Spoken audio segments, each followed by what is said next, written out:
I actually believe the Bible for many reasons, but for me, one of the crucial issues is the actual manuscript availability that we find within the sources. My understanding is that a historical source is only as good as the documents that it sits upon. And the evidence for the New Testament documents is extremely strong, particularly when you compare the source material for the secular sources of the time. Two of the earliest biographies of Alexander the Great, for example, written 400 years or so after his death by Arrian and by Plutarch, are considered by historians to be the strongest evidence for his life. And yet we're still finding them 400 or 500 years after he died in 323 BC. And yet for me the remarkable thing is that historians are still prepared to treat this as a key source document. And the same is true for some of the lateness of the manuscripts. If you take, for example, the Annals of Tacitus, written maybe 100 or 110 AD, the earliest available manuscript for him is not found until 850 AD. It's the same for the letters of Pliny, it's the same for the Lives of Suetonius. The Bible manuscript evidence is much more compelling than some of the secular sources. If you take the earliest surviving codices of the New Testament, Codex Vaticanus and Codex Sinaiticus, they both date from around about the middle of the 4th century AD. Now that immediately closes the window on the sources to a much shorter period than, for example, the Annals of Tacitus or the works of Pliny. And we can even push it further than that. If you take the earliest surviving manuscript fragment, which is one of the Rylands papyri held in the John Rylands Library in Manchester, we actually find that there's an early fragment of the Gospel of John. It contains just a few verses from John chapter 18. And it was found in Egypt, and historians have dated it to around about 125 or 130 AD.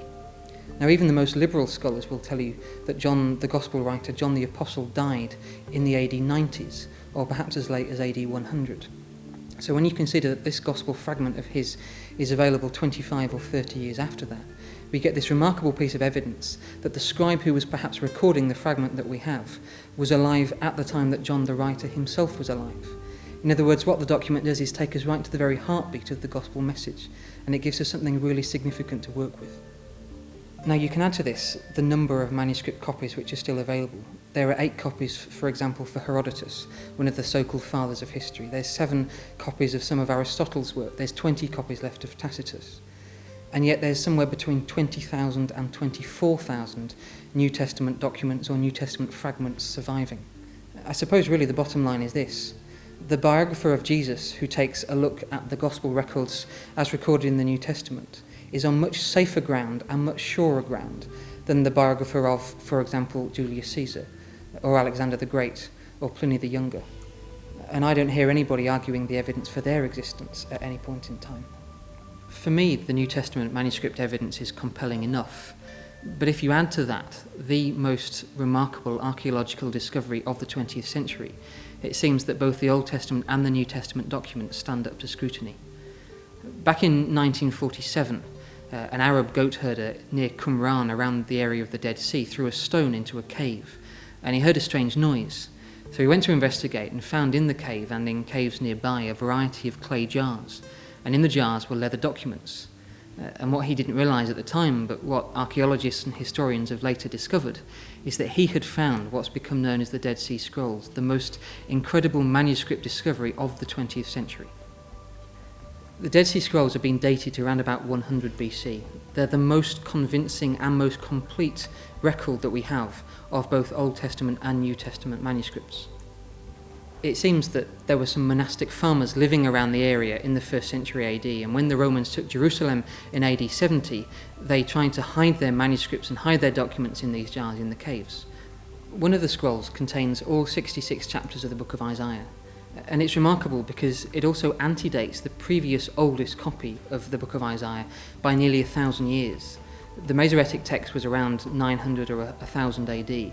This Dead Sea Scrolls copy is from around 100 BC. Normally you'd expect remarkable changes in a document over 1,000 years. That's a pretty long period of time. And yet what's remarkable for scholars of the Dead Sea Scrolls is that that copy of Isaiah found in the caves in Qumran is virtually identical to the later Masoretic copy that dates from 900 or 1,000 AD. You would expect to find many more changes than you do, and even the changes and the variations which are there are pretty negligible. They certainly don't impact on anything central to the gospel or central to Isaiah's message. I spent a lot of time working with old manuscripts and working with old books, And it seems to me that the Bible more than passes the tests that historians lay down when they work with ancient source material. And I find that that means that when I come to the Bible, or when anyone else comes to the Bible, they can treat it not merely as a book of old documents, a book of old manuscripts, but as something living and powerful, containing a message for us today.